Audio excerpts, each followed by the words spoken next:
Is the screen visible?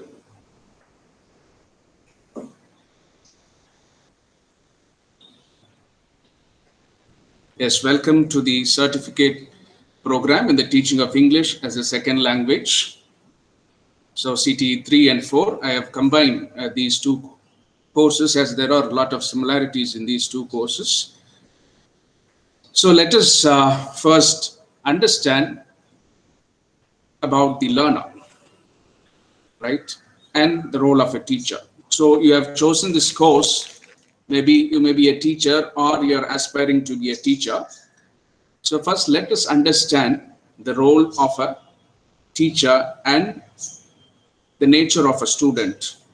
So that is very important in this course, and that is primary in the teaching process. So understanding the learner and the role of a teacher, right? Can you see the slide, pupil and teacher?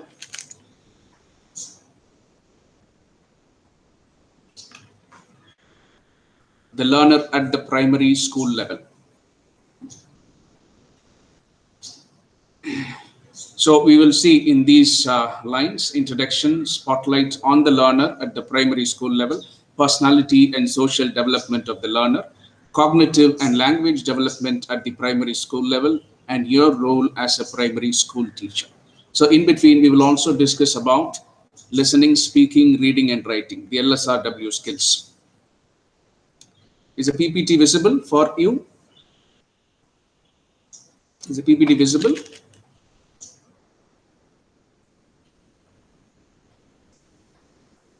Yes.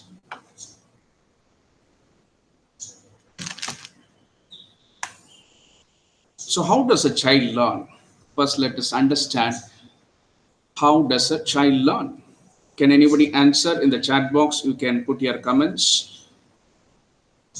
Just a simple question anybody can answer. How does a child learn?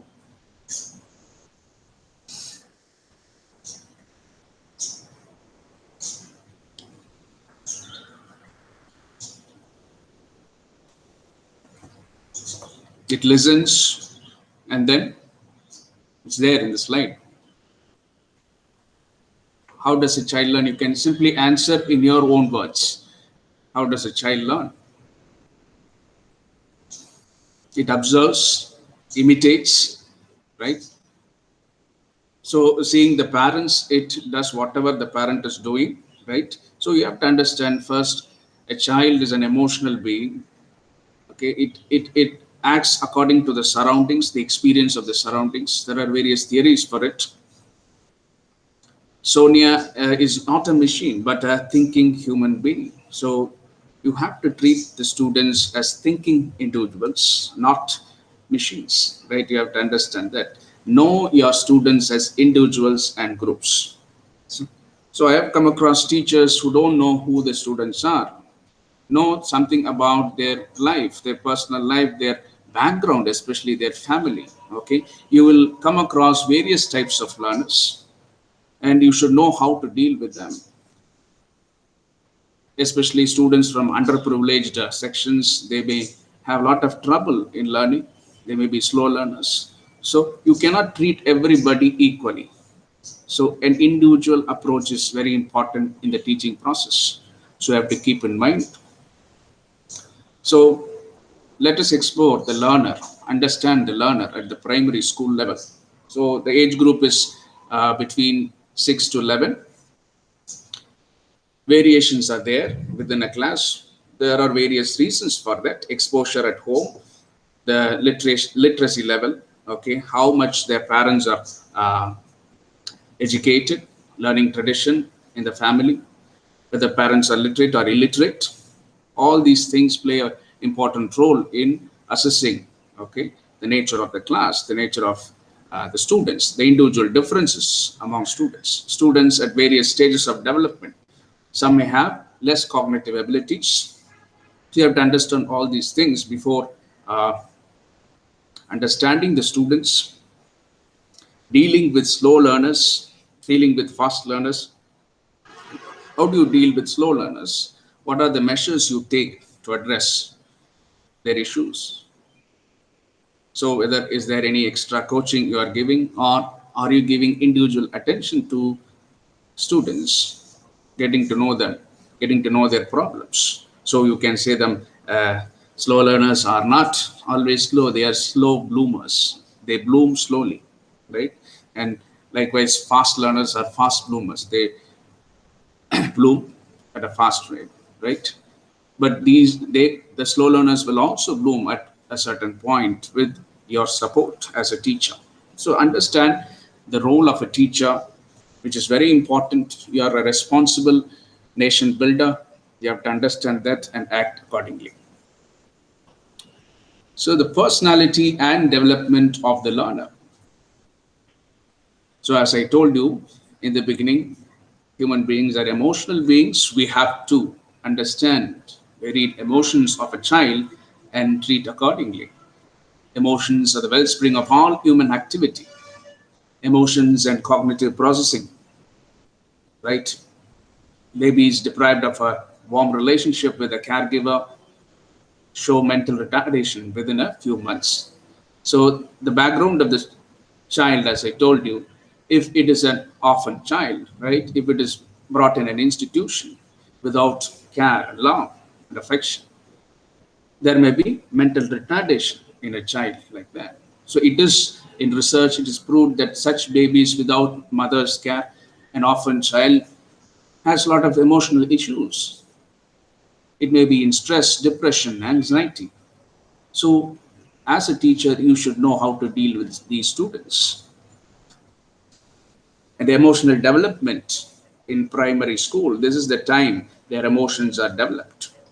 So you have to respond to them, listen to them empathetically, right? You know the difference between sympathy and empathy. Empathetically, ability to feel and respond to the happiness, distress of others increases during this period. And parents who are nurturing, encouraging are more likely to have empathic youngsters. And children with harsh, punitive parents create disruptions in the development of empathy. And such children tend to respond with anger, aversion to the distress of others, and self-esteem and learn. So you have to understand emotional development in primary school.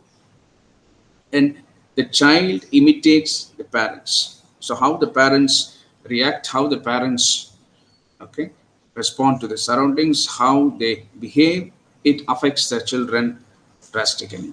That is why a parent who is loving, nurturing, encouraging, motivating the child, he will have a lot of self-esteem, high self-esteem, and he will prove good in a life, in his or her life, because that affects the psychology of the children positively, right? And if a child, if a parent is always harsh and punishing and whatever the child does, the parent is always punishing him or her, the child develops a kind of anger and aversion, and that creates low self-esteem in a child. You have to understand the psychology of children in order to be a good teacher, right? How it affects the self-esteem of the learner.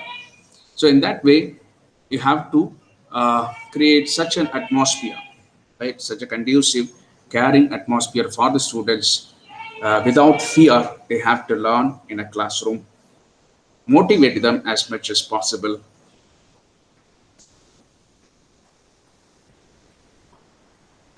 So questions to ponder. So you can go through and comment in the chat box. These are some of the important questions. So in this course, you have a lot of questions to ponder. So I want you to analyze that, think about it, reflect on it. That will be useful for you. That is the important part of this course. So let's discuss these questions, and I want some answers in the chat box. What questions must we keep asking ourselves as teachers at elementary school level, and why? Right? Cite 3 reasons in support of the statement, emotions are fundamental to all human activities.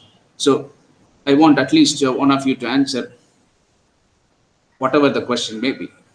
How can a child like you give such a stupid answer? This is a statement of a teacher. Kamlesh, I could have expected such an answer from Neeru Kumar, not from you, said the teacher.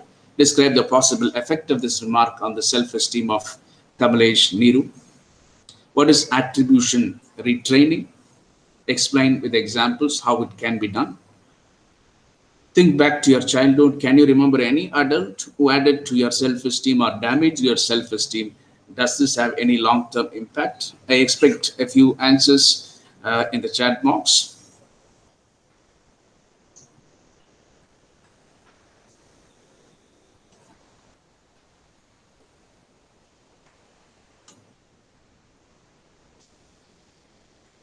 Can you see the questions?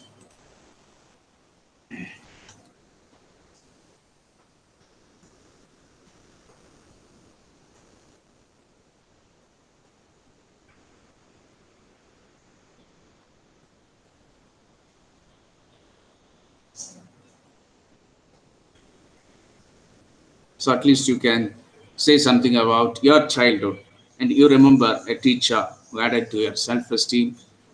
You need not name the teacher, just simply you can say something about how a teacher influenced you to have high self-esteem or low self-esteem, whether the teacher damaged your self-esteem or whether the teacher impacted your self-esteem in a positive way, positive or negative. Just tell your experience. So attribution retraining is, for example, a student who has low self-esteem, who is from a low socio-economic background may feel uh, that he cannot achieve success or he cannot do well in the exams or do well in studies. So such students need attribution training, retraining. That is, they should be motivated to think that they can do. See, most of them can do. All of them can do, right? All of us can do well in life, do well in our studies, but sometimes we think low of ourselves. That is low self-esteem. Sometimes we think that we cannot achieve success, like the person from a rich family or a good socio-economic background, right? Students think like that. Students from a different caste, for a low caste, they think that they cannot achieve much, like the students who are from a high caste, or students who are from Tamil medium background may think that they cannot compete with a student from an English medium, matriculation, CBSE or ICSE student, right? Such issues we have to retrain such students and give them the needed motivation, motivate them, and uh, help them to achieve great things in life. That is very important as the role of a teacher. So that is why we say teachers are facilitators, counselors, and we have the system today, mentor-mentee system. Teachers are mentors for students. So especially at this young age, it is very important that the role of a teacher is crucial in determining the character of the student and how much he or she achieves in life, right? Can I get some answers in the chat box? Right, James. Good. During my childhood days, my language teacher encouraged me even for wrong answers. That's right. You should not just point out and discourage a student. You should always motivate the student, encourage, appreciate the student for whatever they have spoken. They have just simply spoken. That itself is a step forward, right? Most of us are shy in coming forward to speak. That gives some sort of confidence to express what I really felt. That's good. Anybody for any other questions? Hope the PowerPoint is visible clearly. What questions must be asked ourselves as teachers at elementary school level? Cite reasons in support of the statement. Emotions are fundamental to all human activities. And especially, I want you to respond to this third one. How can a child like you give such a stupid answer, Kamalesh? I could have expected such an answer from Neera Kumar, not from you, said the teacher. So, describe the possible effect of this remark on the self esteem of Kamalesh and Neeru. What is the uh, effect? What kind of statement is this given by a teacher and how it affects the student, both the students? I want your response here.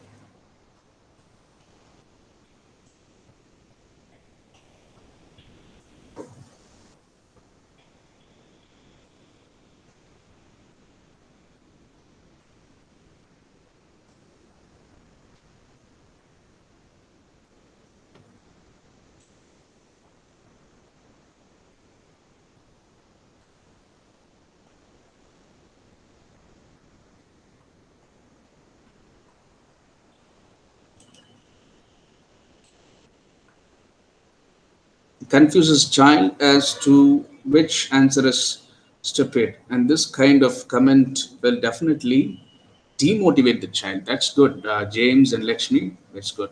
Yes.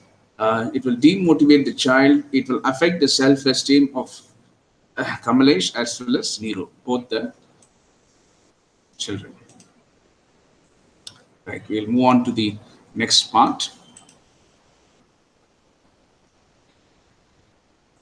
Hope the screen is visible. Yes. So likewise, you have lot of, in every block, in every unit, you have lot of questions like this to ponder, and self exercises you have to write down. So do that religiously. You will gain a lot out of this course. So these classes, counseling sessions are just to motivate you. It's a kind of, okay, just a add on for what you are doing, right? So most of the things are self learning. I always believe that self learning is the best learning, right? Whatever the teacher says, whatever the teacher teaches, ultimately you have to go back and learn for yourself. Only then you will really learn, right? So do you feel that you as a teacher can contribute to the moral development of your learners, right? And this is an interesting statement. Spare the rod and spoil the child. Consider this old saying from what has been found to be associated with harsh punishment. Do you feel teachers should use physical punishment in class? Justify your answer. You can respond to this. A teacher can contribute to the moral development of a child, right? If a child is bullying the other child, if a child attacks another child, right? And you can say that she will cry, she will fall, okay? And you can try to train the child, and slowly, through situations, the child will learn morality, right? Moral development slowly the child acquires, right? And the influence of parents are also there. What they teach, how they respond to various situations contribute to the moral development of a child. Spare the rod and spoil the child's. Maybe we would have heard in news that a child or a boy or a girl committing suicide because the teacher has caned her, scolded her or him, right? We would have heard in news students committing suicide because of the punishment given by teachers. It happened in Kolkata, it happened in Chennai, and many cities, right? And nowadays, teachers are very careful about handling the students. So, what do you think of spare the rod or spoil the child? Is the old dictum whether is that right? Do you feel teachers should use physical punishment in class? Justify your answer.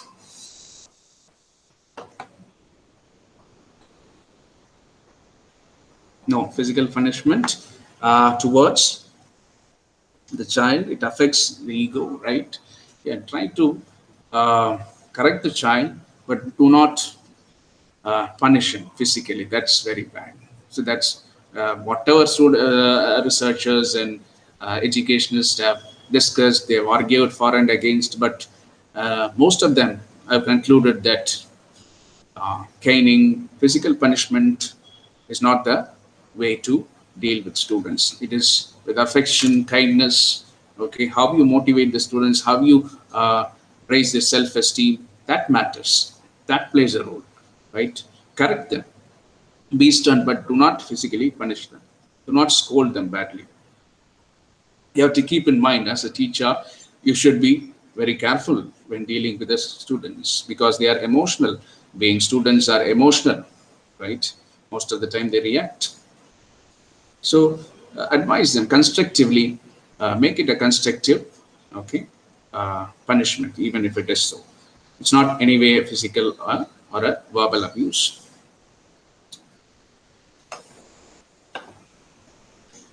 So I'll just share a video with you. If you can hear and see the video, just respond in WhatsApp. A 5-minute video on how children learn. Right. If you can hear and see the meetings, calls, tasks, and appointments. When things get hectic, how do you stay on track? Yes. Audio கேக்குதாப்பா? Fine. You can watch this for a few minutes.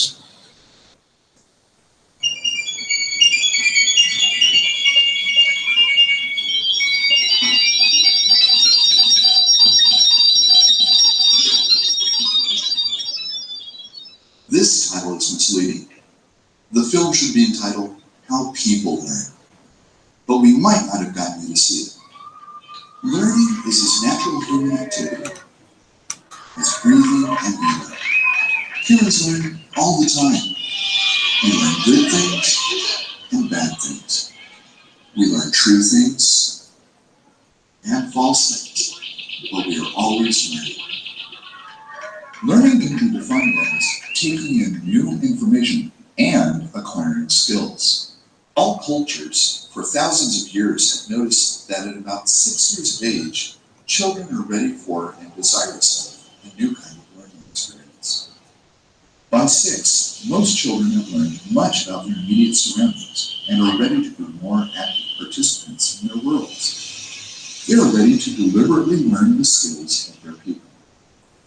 Good schools cannot erase all the deficits of the early years, but do offer new opportunities for intellectual and emotional growth for their students. Most of what we learn in school is deliberately learned. For young children, this is new, because most of the things we learn in our early years we learn effortlessly. Purposeful learning involves mental effort, and thus we have to want to do it. How can we help children learn better in school? The primary grades are critical for setting a tone for school learning. There are certain attributes that are very important for school success. Feeling safe is crucial. Our brains block complex learning when they are flooded with fear. Children need to feel physically and emotionally safe in their schools.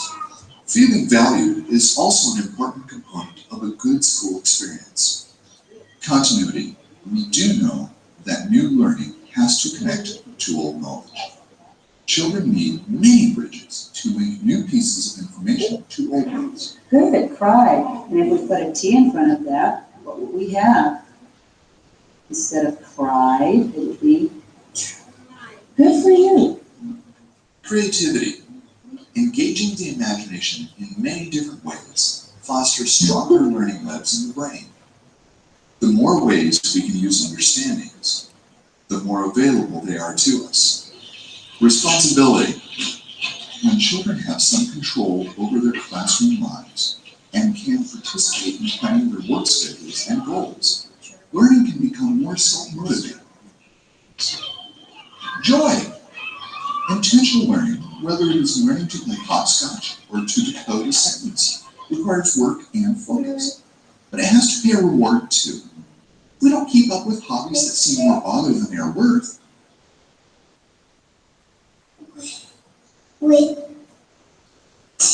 White. School children need to be helped to recognize achievements and to experience the joy of real accomplishment. We really didn't mislead you. Children do learn the same way we all do. What a treasure we all have in our brains. The potential of billions of neurons able to grow and function in ever more complex ways. To see a world in a grain of sand, and a heaven in the wildflower. Hold infinity in the palm of your hand, and eternity in now. And for all of us who teach in whatever capacity, the wonder of sharing this magic with children.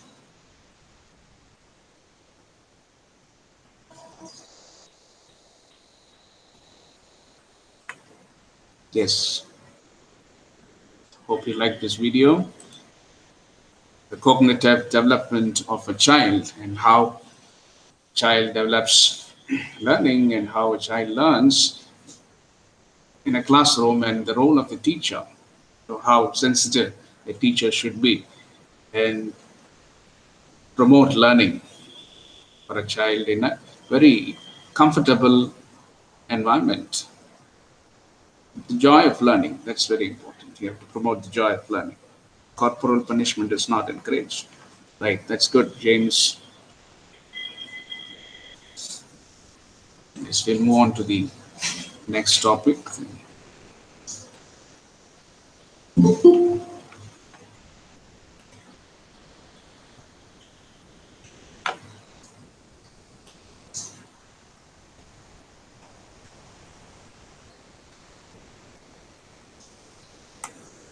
Is the underprivileged children. Who are those underprivileged children? Right, in India, we have so many underprivileged children, socially, economically, location wise, right? So we have this division between rich and poor, right? The great divide. Socially, uh, and the major problem in India is caste problem, right? Because of their caste, socially, they are discriminated, right? And location wise, students who are in remote areas, right? Especially students who are from tribal areas, students who are studying in from villages. So they have to travel a lot, right? And location is a problem for them. Even today, in the system of online class, even they find it difficult to attend online classes because of the location, because of economic reasons. They don't have proper facilities to learn. Right, all these things play a major role in the underprivileged children. You should identify the nature of the underprivileged children, and you can identify with a lot of cues. Right, they are not motivated, they are slow in their learning process, they have very low self-esteem, right, which affects all these things affects them, social, economic, and location wise, everything affects them drastically, and you can identify these in these children. And you can also these students come from a different background, right? Underprivileged children, their parents are illiterates, right? They cannot afford proper education. They cannot influence their child or teach them at home, right? For such children, teachers, okay, are the only source of help. They depend on the teachers. So that is why the role of a teacher, I'm saying repeatedly, is very important in the higher education or in the high school, higher secondary school system. The role of a teacher is very important, and that is what the teacher should understand, and how much the teacher can influence a student, right? So tips for teaching English to underprivileged learners, right? Some of tips that you can use to teach underprivileged children, understand their problems in learning English from their point of view, right? And these children will always have mother tongue interference, right? So it is not that you should not use mother tongue. You can allow them in between. You can allow them to use, respond, answer in Tamil or in any regional language for that matter. Okay, using their mother tongue, and help them to learn English through their mother tongue. Right, that's also possible. Be generous in giving them feedback. Praise them because they are coming from different backgrounds, and they usually come from a underprivileged background. They have low self-esteem. So praise works wonders. Praise them for partly answering a question. Even if they are not answering properly or rightly, praise them for they have talked, they have spoken up. Right? Move close to them, touch and pat them to encourage them to learn. Let the child feel safe, secure, and confident in the classroom. Right? So that is where the role of a teacher in how they treat an underprivileged child matters. Allow them to answer in a word, right, or a group of words. They may slur, they may not properly, coherently make sentences, but students from good schools or matriculation schools or English medium schools, they may be good in speaking, good in listening, reading, writing, all those skills, but these students may lack such skills. So you have to encourage them, motivate them, and develop these skills. And that is why we have so many extra programs, extra coaching, remedial coaching, we say that. So that is why It is very important to know the students individually. In a classroom, you have to teach to every student. That is very important. Teach to every student. That should be our goal. It is not teaching to a group. For that, to teach every student, you should know individual differences, right? Even if you are not able to do much in the classroom, call them, speak to them in private, okay? Try to help them, right? You can do in many ways. So that is what in Western system we call as veranda teaching. Our students even strike a conversation with a teacher in the veranda, right? Outside the classroom. They have discussions with teachers, right? Especially when we deal with the higher education system, higher secondary schools, you can talk more about that. Even children, more than children, these people from class 6 to college level, higher secondary level and college, they used to do well in this system of teaching learning, right? And even you can encourage students to, the elementary school students to talk to you outside the classroom also. So it is not that learning happens only inside the classroom, inside the four walls. It also happens outside. And you can just bring them to a, okay, scenery or a beautiful park or somewhere outside and teach them about nature, right? Today, environmental studies are very important. It's part of every class, every course. And you can teach them practically. That is called as experiential learning. Go them, spot a tree and try to tell about the tree and the benefits of a tree and why you should not cut a tree. You can go outside and experience, make the students experience the outside world, experience nature, so that they realize the importance of nature and they try to conserve, right?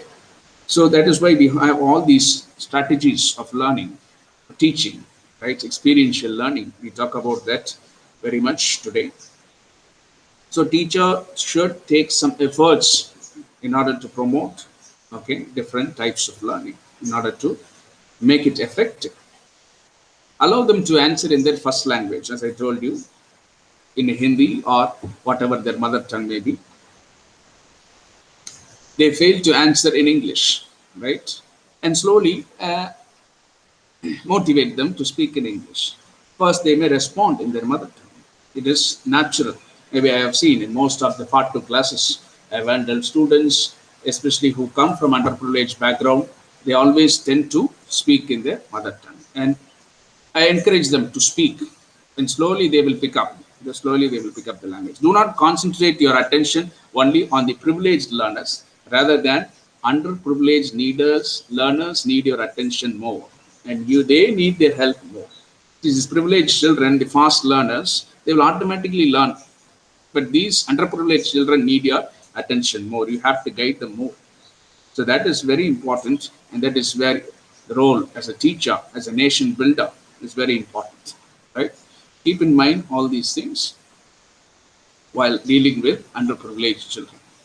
And underprivileged children tend to occupy backbenches. It's natural that they always go back to the back last bench. Encourage them to sit in the front. Don't insist much, but try to encourage them to occupy the front sheet.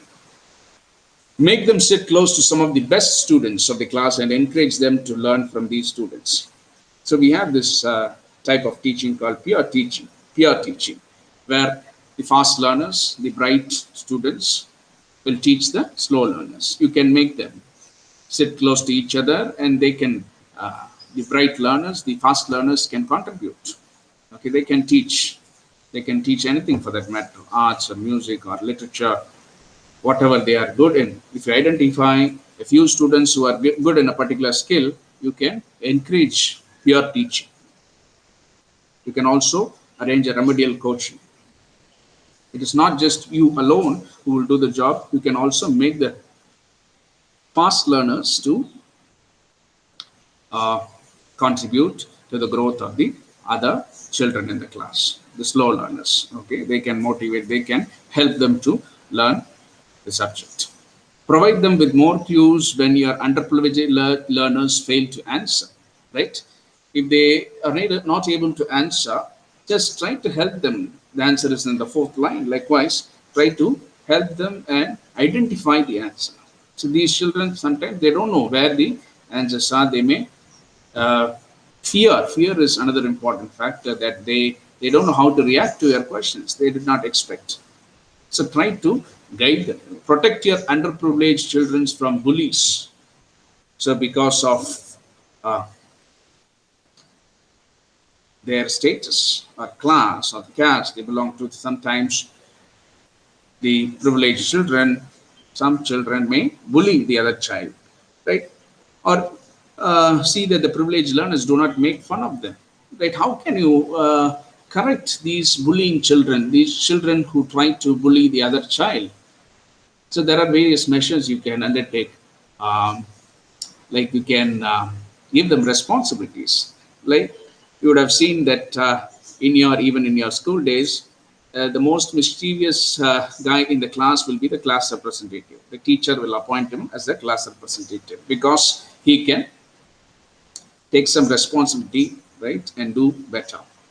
Why a teacher does that? So what is that bullying child? What he is trying to prove the world? What he is expecting, right? Can you respond? Why the bullying child is given responsibilities, right? Things to do so that he will act in a responsible way. What that child needs, the bullying child needs. He's so mischievous, aggressive. Why? That is where you have to understand the psychology of child. Can anybody respond in the chat box?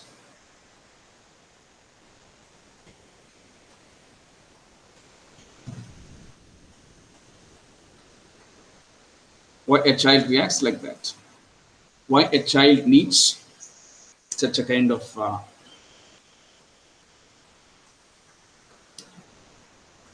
treatment? I just want you to understand the psychology of a child, right? Why the child is bullying the other child, the other children. They are trying to, what they need actually. They are aggressive, they are violent, they are beating up other children, they are abusing them, or they are doing all a lot sorts of mischievous activities in the class and disturbing the class. What is the need of the child? What he is trying to do? Can you just comment in the chat box? Tolerate their errors instead of public correction. So we'll come to the next point. James, they need attention. Very good. That is what I'm expecting. They need attention. Even if you have seen a child, okay, if the father or the mother did not bother the child, they will simply throw something, okay, to get the attention of the parents. They will throw something at you, the parent, or they will try to get your attention, right? Even your puppy, a dog does that, right?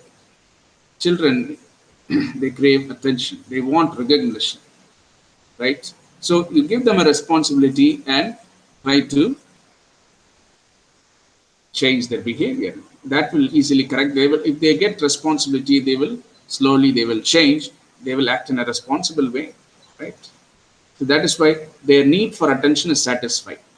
So that is where teachers handle students by giving them responsibilities. Likewise, you have to constructively correct the behavior of the child, not punishing them, right? Corporeal punishment should not be there, not verbally abusing them or beating them or caning them, right?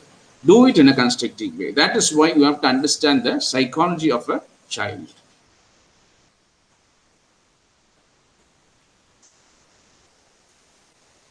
So how to teach children with special needs? This is an important area.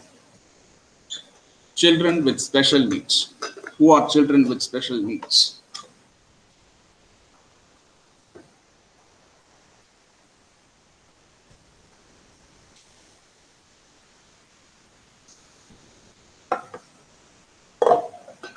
Students who are visually impaired, right? Students who are mentally retarded, students who are hearing impaired, right? So how you can help the children, students with special needs, visually impaired students? So practice in listening comprehension in order to reduce the reading load. Use auditory aids. use of more tactile and three-dimensional aids, no differential treatment after children have acquired mobility training, right? Using proper contrast and large print for low vision children and braille for the blind, minimizing sound when teaching, reading aloud while writing on the blackboard. Ask a classmate to work together with the child, realizing his or her strengths and underscoring the lack of vision, giving clear and specific direction, verbal cues, giving instructions and teaching. So, what do you understand from these tips? How do you deal with visually impaired child? A teacher should be prepared for that, right? Uh, we learn through our senses. Now the student is visually impaired, so you have to give lot of listening comprehension, practice in listening comprehension in order to reduce the reading load. He cannot read much, so give them lot of listening comprehension, right? You talk to them, you speak about the topic, lecture. Okay, it is not always writing in the board. You have to less uh, you have to do listening. The student has to do listening more, so you have to do a lot of talking in order to help the student. And you can even record your lecture and give it to him so that it may be of use to him. So as much as possible, try to help him through his other senses, especially through his ears. If he's a visually impaired child, okay, make him do the listening practice. Use auditory aids, right? You can play a audio, right? You can have recorded uh, messages, recorded information. Use of more tactile three-dimensional aids. No differential treatment, okay? Treat them equally. And you can also ask another student to help him, right, in uh, the learning process. Use proper contrast, large print, okay? He may need some large print for low vision children, especially they may need large print. They cannot read in the normal font. So they should, font size should be at least 18 or 20 instead of 11 and 12. So Braille and other things necessary for uh, children can be used, these visually impaired children. Read aloud while writing on the blackboard. So we used to have this chalk and talk method usually in India. And so while you are writing on the board, don't always face the board and speak to the board. You just read aloud while writing on the board so that these children, especially the visually impaired children, can gain out of it, can perform and effectively listen to your class. So that is how you can, some of the tips that you can uh, help the visually impaired children. So you have to be prepared when you have such a student in a class. So how to deal with hearing and speech impairment? He can only see, right? Such a child can only see. His visual is so strong. Visual capacity is so strong. So when is hearing impaired, so his visual is so strong, make him sit in the front bench. Seat the child in the front row. Work on improving a listening skill. Talk clearly, slowly, loudly enough for the child to understand. Face the child as much as possible because he can much understand only through visual cues. Do not speak with your face towards the blackboard. Face the child. When you talk to the child, see that there is sufficient light on you. Make extensive use of teaching learning aids such as charts, objects like teaching, uh, videos. You can use YouTube videos. You can use charts. You can draw flashcards. Okay, such aids in order to uh, stimulate his visual. Okay, so that he can understand better. His visual is only able to see you, see the blackboard, see the various video pictures that are shown to him. So you have to, as much as possible, you have to use lot of visual. You have to use a lot of visual in your teaching. So that is why it is good to use all these things. Maybe in a classroom, if you have a mix of students like that, you use all the audio and video, right? So that you entertain all the senses of the students. Each one of us are different in our learning. Some of us may be good in visualizing, okay, in hearing. Some of them may be good in listening, right? Each one has their own unique style of learning. So that is why a teacher should use a mix of styles. It is not that one approach will work. Mix of all these things will work. You should use a lot of visual, right, auditory, as well as, yeah, lecture. Apart from the lecture, you have to use all that. That is why there is a statement: a picture speaks thousand words, right?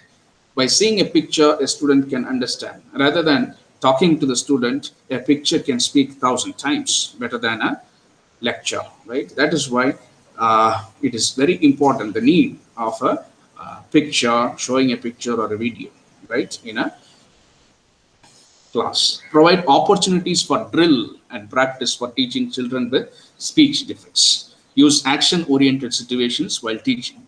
Avoid moving in the class while speaking. Use a lot of visuals individually or in groups to supplement general teaching inputs. So you can also even uh, ask the other students to make a role play, right? They can dramatize what you're learning. Literature class, they can dramatize, and even anything for that matter, anything can be dramatized. Any subject, most of the subjects, even in social sciences, right, you can dramatize and do a role play and encourage the other students also to participate, and that will help all the students as well as the hearing and speech impaired students, right?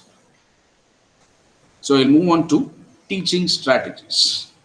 Teaching strategies, classroom, social group, learning group, right? So understanding a classroom, that is very important today, right? How a classroom should be. Right? We have this traditional classroom, right, of uh, teacher in the front, he dominates, and there's a rows of benches put in. And see this picture, what kind of a classroom it is, right? It's a round structure, right? They have arranged the benches in a circle way. So, what is the benefit of this kind of classroom? Can you say? And this is followed in many uh, institutions and even especially in Western countries. What kind of feeling you get by seeing this classroom? What are the benefits of such a kind of setting? See, that is where even a setting of a classroom is very important. You can do that in a group activity, right? In peer teaching, pair activities. Can you just comment?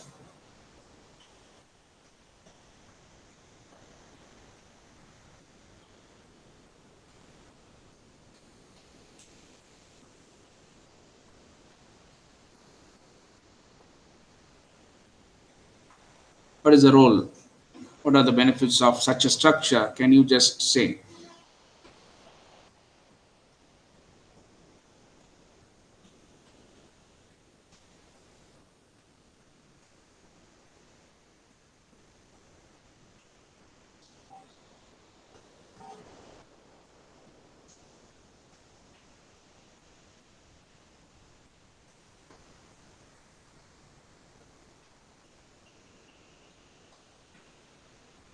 What do you feel while looking at the picture? The teacher is at the center. Usually, in a traditional classroom, the teacher will be in the front, right? But now the teacher is in the center. All students are surrounding. So, what is the benefit of such a classroom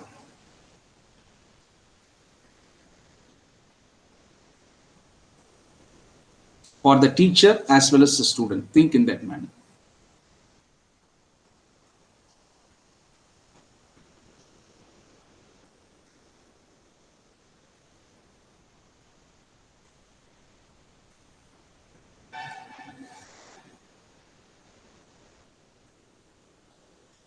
Face-to-face interaction can happen, right?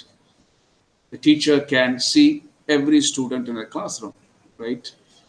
The student cannot hide, and he or she can give individual attention to the students, right? Visible to one another. That's good. Essay, easy for collaborative learning. That's good. Collaborative learning, as I told you, for group learning, for conducting games, for peer teaching, for pair learning, right?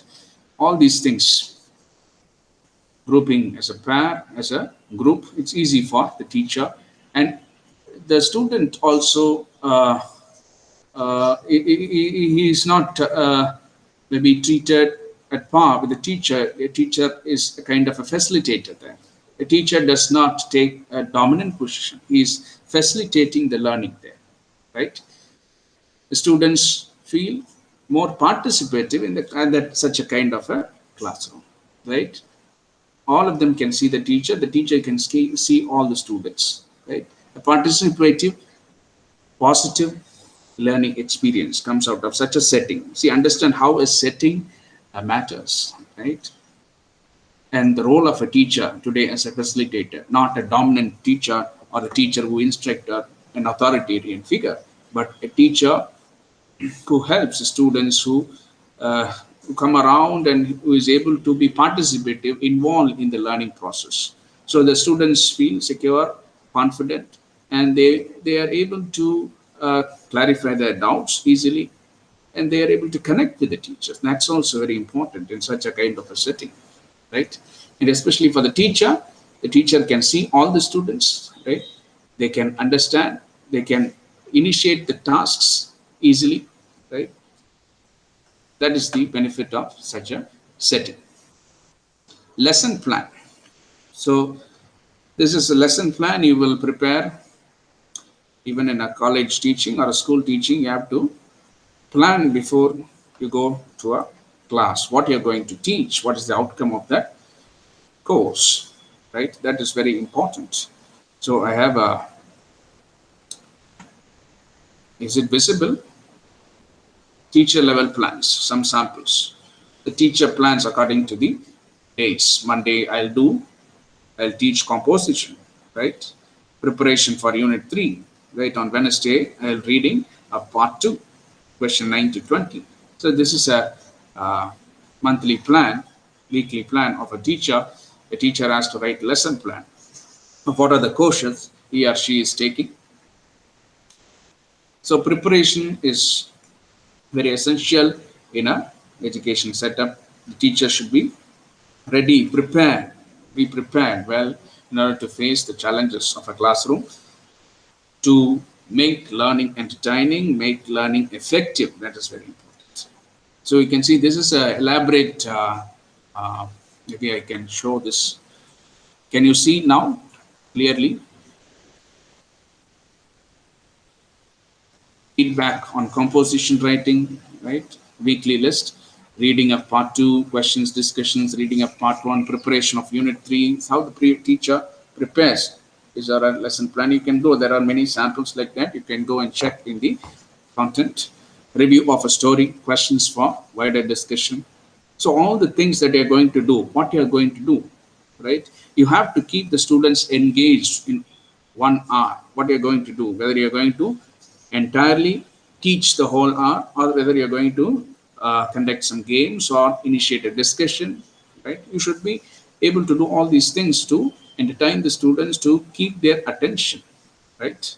Keep their attention all through the session, right? So plan accordingly. Maybe 15 minutes you lecture them, you teach them, and at 10 minutes you have some group activity, and then you have a discussion, right? You can just divide that accordingly, according to the lesson plan. You go initiate your teaching process. So a teaching activity and intended pupil activity. So today we have this system, especially we call it as Bloom's taxonomy, right? We have the various levels from K1 to K6, knowledge level, understanding, creativity, right? Analyzing. So that's the norm of the day today in higher education system, especially. We are following the Bloom's taxonomy. You can go and read about it much. Maybe if you're interested, that's very important. Today, the whole education system is based on Bloom's taxonomic levels of learning. And in Western system, they have already introduced this Bloom's taxonomy. We are quite in the beginning stage. We have started using that Bloom's taxonomy, where it talks about outcome-based education. What is the outcome of your teaching? What is the outcome of a program, MA program or a BA program, right? What is the outcome of a particular course in that program? So we used to prepare, right? We used to prepare for every course So I am offering a course called Eco Literature, Nature and Environment, Literature and Environment. And we used to write objectives, course outcomes. When a student learns this course, what is the outcome of that course? Whether the student has achieved that outcome, we will also calculate that, right? That is part of the new revised Bloom's taxonomic system. So likewise, in education, there is a lot of changes that's happening, how we can make the teaching learning process as effective as possible. So that is what educationists are aiming at. So we can just look at this lesson plan, feedback on compositions, career choices, mention good and poor examples of ideas, organization, how how the teacher has prepared in a detailed manner, right? So it is very important. Preparation is key for an effective teaching, right? The discussion and the activities the teacher is going to do, and what can be done for the students, how to initiate that. Think about the topic, medical profession, formulate opinions, questions. So think about that. If you're teaching a topic, initiate the students, make them think on that and give their own views, right? By agreeing, seeking clarifications, extending their arguments, discussions. Become aware of possible improvements, alternatives. Sharing ideas with the class, informal reports, you can give project work, assignments, seminar. So all these things are part of the teaching learning process where you can effectively assist the students, evaluate their learning. So you can go and check out some of the samples with regard to teaching learning. So coming to this again, I want to talk about classroom management. So group and pair work, classroom management and lesson plan, everything a teacher initiates, right? A teacher performs effectively, right?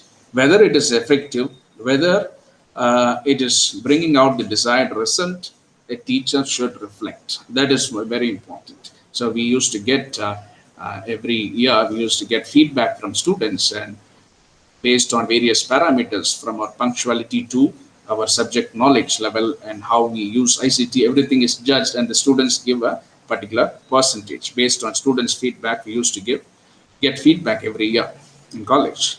And we used to reflect on that, where we stand. So teacher may get 80% or 90% or even 50%, the lowest, they have the scale. And you should reflect where we have gone wrong, right? How we have not influenced the students, how much, where do you lag back behind. You should reflect the outcome of the learning process and outcome of your teaching. Whether what you are saying, what you are teaching has reached the children and how they are judging you matters. It's, it's very important, right? So teachers should reflect every time they finish a class and or the assessment test. They should reflect on the results of the students. They should reflect on their teaching practices and how effective it is. You can get feedback from students. Sometimes I used to take written feedback from students. In higher secondary level, in college level, you can take written feedback.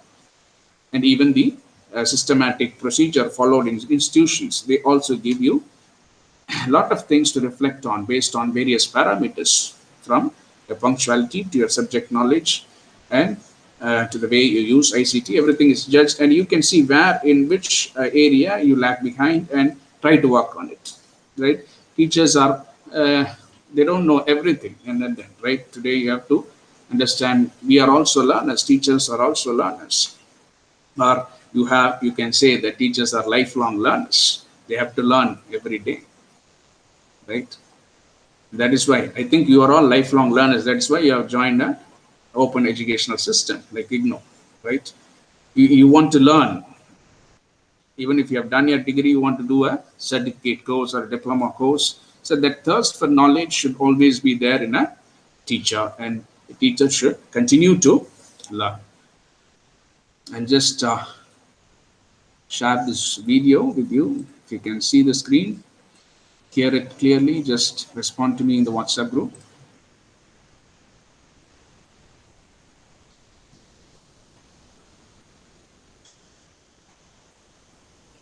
Maintaining classroom discipline. Right. It's an interesting video. How a teacher manages a classroom, right? Maybe he had a tough time, right? He has a tough time in managing the students, and ultimately he tries to get the control of the class. Let's see. Can you hear? Can you see and hear?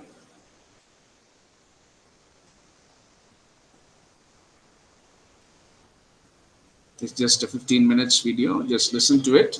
It will give a lot of clues for you, for teachers, especially to understand the classroom.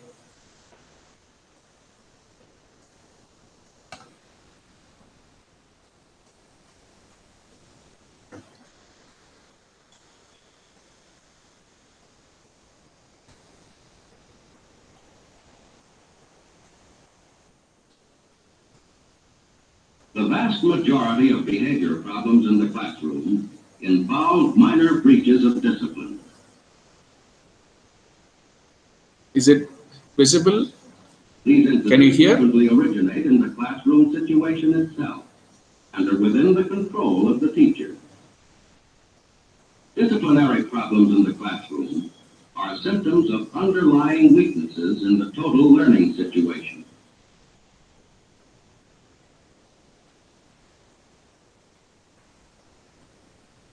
Mr. Grimes, mathematics teacher, is displeased with the progress of his 9th grade class in mathematics.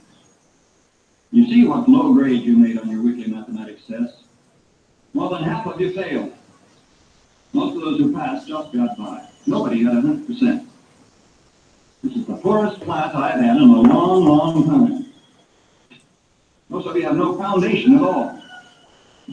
Now the trouble's with your attitude. You don't pay enough attention in class. You don't do enough work outside of it. You don't know what the word study means. You haven't the slightest idea. Don't you realize that mathematics is an important subject? I tell you right now that unless you get over your lazy habits and come up to the standards I set for this class, many of you will have the pleasure of repeating this course next semester. What is it?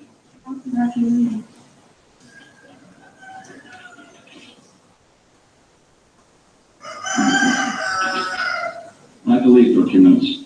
Now I want you to open your books and work out correct solutions to the problems you missed.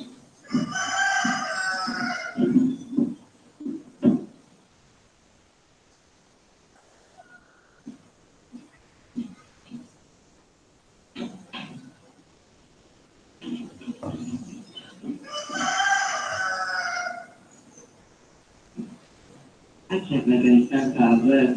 I might as well quit. You never even pick up this third problem. Look at you. He's got me scared to death. I'll just never pass this course. What's the use of taking this stuff anyway? I'm afraid to take my paper home. He's just a selfish. The trouble is, you don't know what the word study means. You haven't the slightest idea.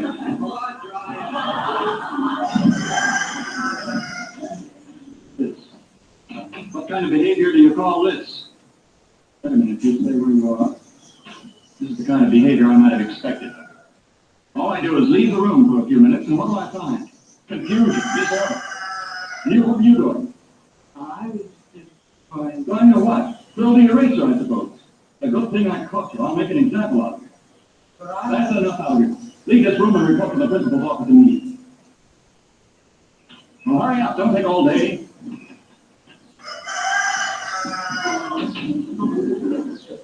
Who did that?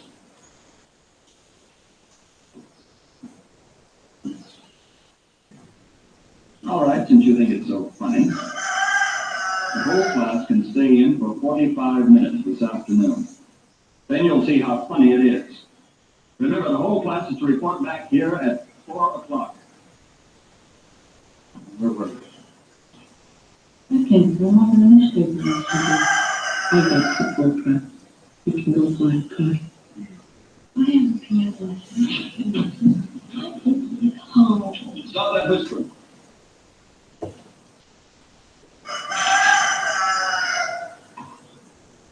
Mr. Grimes Grimes did not have a happy time of it that week.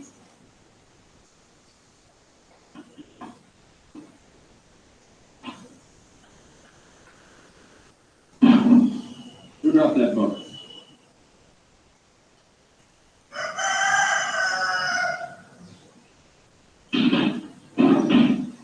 All right, I'll wait till you're quiet.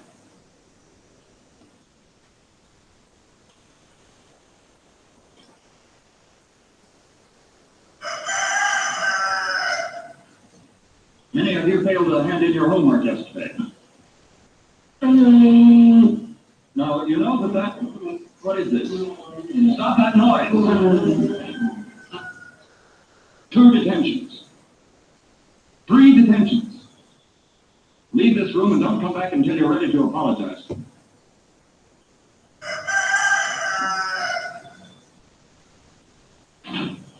Well, this is going to get us nowhere. Maybe we'd better go back to see if we can't find some of the causes of this undesirable learning situation. Just what was Mr. Grimes' purpose in making such statements as these? This is the poorest class I've had in a long, long time. This is hardly the way to win friends or influence people. You don't know what the word study means. You haven't the slightest idea. Might not be a bad idea to show them how. I tell you right now that unless you get over your lazy habits and come up to the standards I have set for this class, many of you will have the pleasure of repeating this course next semester. What kind of motivation is this? What does it lead? The trouble is, you don't know what the word study means. You haven't the slightest idea. This reaction is the answer. It was the result of Mr. Grimes' provocative remarks. Now take this. The good thing I caught you. I'll make an example of you. Oh, come now, Mr. Grimes. By taking it out on the boy, aren't you covering up a symptom of your own deficiency?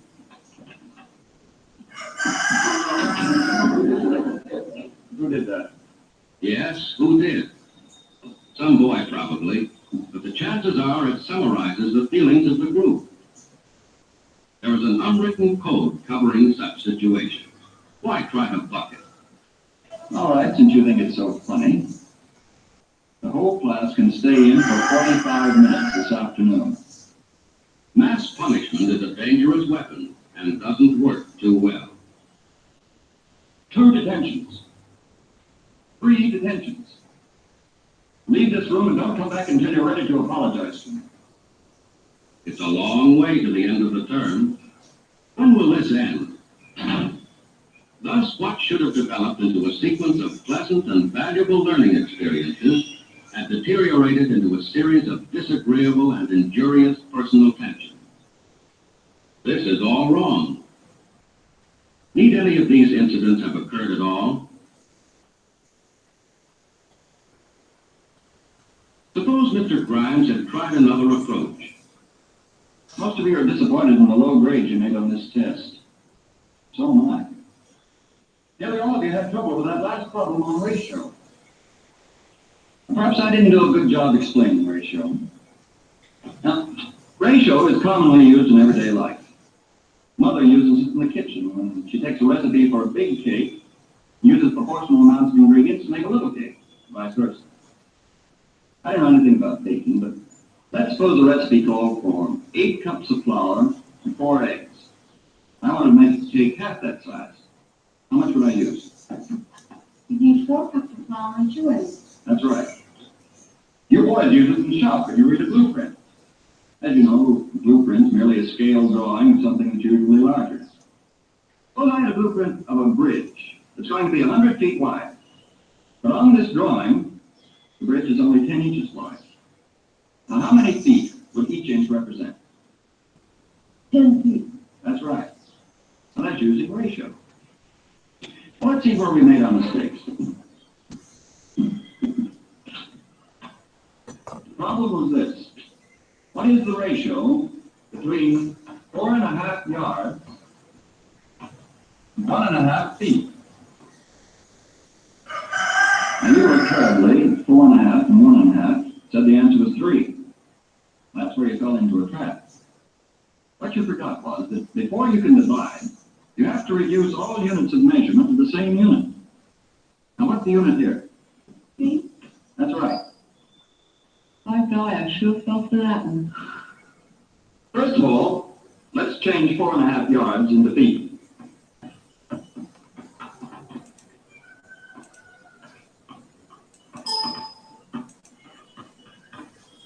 That gives us 13.5 feet. And now we can divide 13.5 feet by 1.5 feet.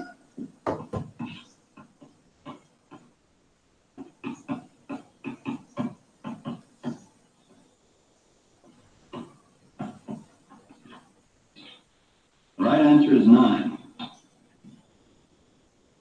Well, I see where I made my mistake. Now you look over your papers very carefully and see where you made your mistakes. I'll come down the aisles, and if there are any questions, don't hesitate to ask. Yes? No, exactly. All right, thank you. I have to leave for a few moments. On page 15 of your books, the first 3 problems are exactly like number 1 on the test. Try to do as many as you can until I get back.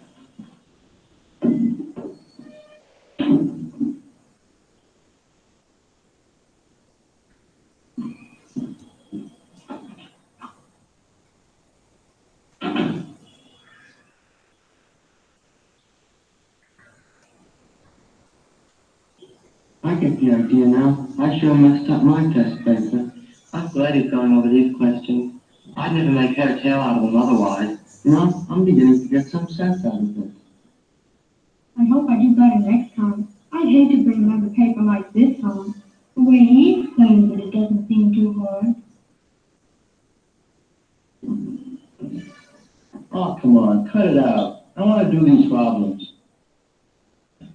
Oh, let's have some fun while Mr. Grimes is out. Who wants to do these old problems anyway?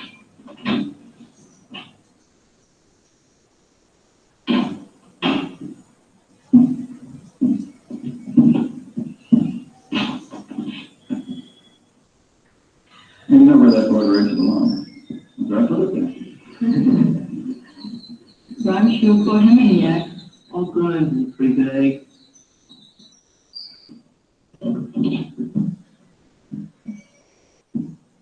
That's more like it. Now you're getting it. Let's see if you can do the next. Classroom control and learning efficiency are products of good teaching. Learning must be made meaningful. Interest in work for which learners see a purpose provides its own discipline. But in spite of interest and meaning, it must be remembered that some incidents will occur. Skill in handling such occurrences prevent their growth into problems. Well, that's a pretty good catch. For a moment, I thought you'd miss. I'm sorry, but I owed him the apple. Well, I guess the fellows expected to pay his debts. I suggest, though, in the future you do your baseball practicing outside of class. A friendly attitude with a sprinkling of humor goes a long way toward winning the regard and cooperation of the class. For respect is a more desirable molder of behavior than fear. The development of mutual understanding between teacher and pupils will help eliminate disciplinary problems.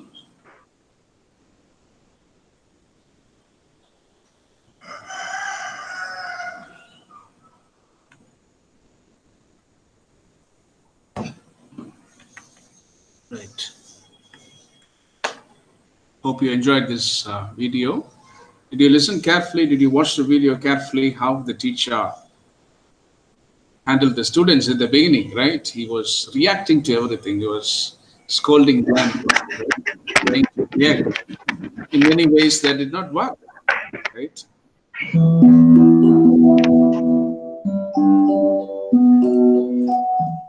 But ultimately,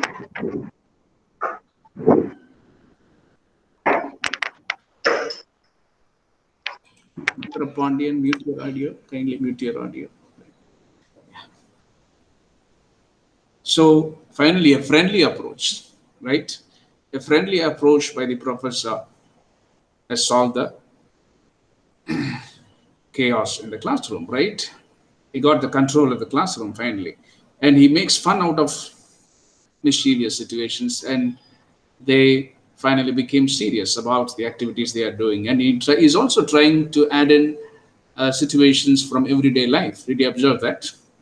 And when they are trying to do, maybe even in that calm classroom environment, sometimes they're trying to do a mischievous activity, but he's making a fun out of that situation. Maybe you can go and teach the class, or that's a good catch.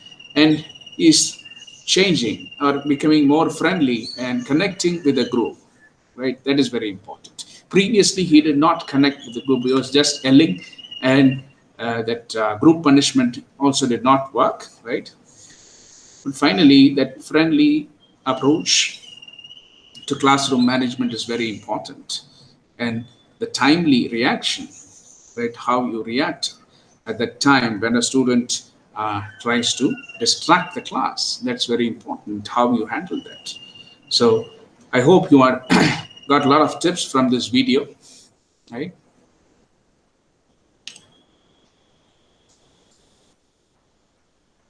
Right.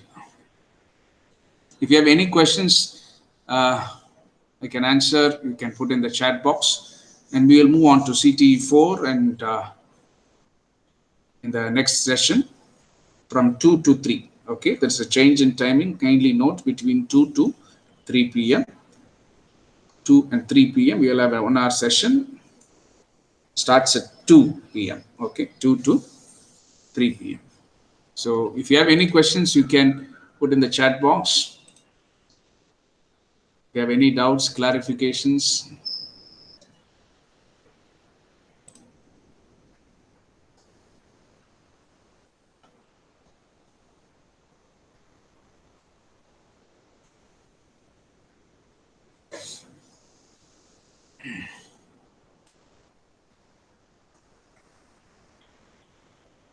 so we will learn more about teaching, learning, listening, and speaking in the next part between 2 and 3. And it will go on till 3:30 maximum. That's it. So, Sundara Pandian, have you joined now? Right. Okay. Maybe I'll share the recording with you. Maybe we can listen to the recording. I'm recording it, right? So our session is between 10:30, 12. So I'll share the recording with you. You can WhatsApp me later on after the session is over. By evening, I'll share the recording with you. Even if you have any doubts, you can contact me. I think you are there in the WhatsApp group.